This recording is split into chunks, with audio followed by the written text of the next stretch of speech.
തിരുവനന്തപുരം നെയ്യാറ്റിൻകരയിൽ നിയന്ത്രണം വിട്ട mini lorry വ്യാപാര സ്ഥാപനത്തിലേക്ക് ഇടിച്ചു കയറി അപകടം. വ്യാപാര സ്ഥാപനം തുറക്കുന്നതിന് തൊട്ടു മുൻപാണ് അപകടം എന്നതിനാൽ വലിയ ദുരന്തമാണ് ഒഴിവായത്. വിശദാംശങ്ങളുമായി പ്രദീപ് പാറശാല ചേരുന്നുണ്ട്. പ്രദീപ്, നിലവിൽ ഈ അപകടത്തിൽ വ്യാപാര സ്ഥാപനത്തിലുള്ളവർക്കോ മറ്റ് സമീപമുള്ളവർക്കോ പരിക്കൊന്നും ഏറ്റിട്ടില്ല എന്ന് പ്രതീക്ഷിക്കുന്നു. നിലവിൽ എന്താണ് അവിടുത്തെ അവസ്ഥ? ലോറി അവിടെ നിന്ന് മാറ്റാനായിട്ടുണ്ടോ?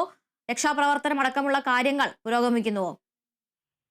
അതില്ല, ഇന്ന് രാവിലെയാണ് ഇത്തരത്തിലുള്ള ഒരു വലിയ തരത്തിലുള്ള ഒരു അപകടം നടന്നത്.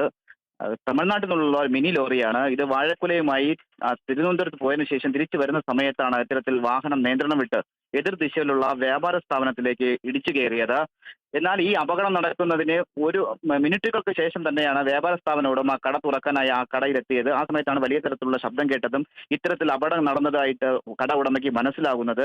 അതുകൊണ്ട് തന്നെ വലിയ തരത്തിലുള്ള ഒരു അപകടമാണ്, ഇത്തരത്തിൽ വലിയ തരത്തിലുള്ള ദുരന്തമാണ് ഒഴിവായത്. കാരണം ഈ സമയം എതിർഭാഗത്തു നിന്ന് വാഹനങ്ങൾ ഉൾപ്പെടെ ദേശീയപാതയാണ്, ഈ ഭാഗങ്ങൾ നിരന്തരം വാഹനങ്ങൾ പോകുന്ന സമയമാണ്. പക്ഷേ ഈ അപകടം നടന്ന സമയത്ത് യാതൊരു വിധ വാഹനങ്ങൾ വരാത്തതും ഇത്തരത്തിലുള്ള വലിയൊരു ദുരന്തത്തിന് ഒഴിവായത്. എന്തായാലും വലിയ തരത്തിലുള്ള അപകടം തന്നെയാണ്. ഈ സമയത്ത് കടയ്ക്കുള്ളിൽ ഇടിച്ചു കയറി, കാരണം ഈ വാഹനം പുറത്തെടുക്കാൻ സാധിച്ചിട്ടില്ല. ഇവിടെ മറ്റു വ്യാപാരികൾ ഉൾപ്പെടെ നിലവിൽ തമ്പടിച്ചിട്ടുണ്ട്. കാരണം ഇതിന്റെ തീരുമാനം പോലീസ് സ്ഥലത്തെത്തി വിശദാംശം പറഞ്ഞ ശേഷം മാത്രമേ ഇതിനൊരു ധാരണ വരുന്നത്. അതായത് കേസുമായി മുന്നോട്ട് പോകാനാണ് ഈ വ്യാപാര സ്ഥാപന ഉടമ തയ്യാറെടുത്തിട്ടുള്ളത്. അപ്പൊ അതിന്റെ ഭാഗമായി ബന്ധപ്പെട്ടുള്ള ഒത്തിരി നിയമ തർക്കം നടക്കുന്നുണ്ട്. അത് കഴിഞ്ഞാൽ ഈ വാഹനം ഈ സ്ഥലത്ത് നിന്ന് എടുത്ത് മാറ്റുന്നതായിരിക്കും. അതില്ല.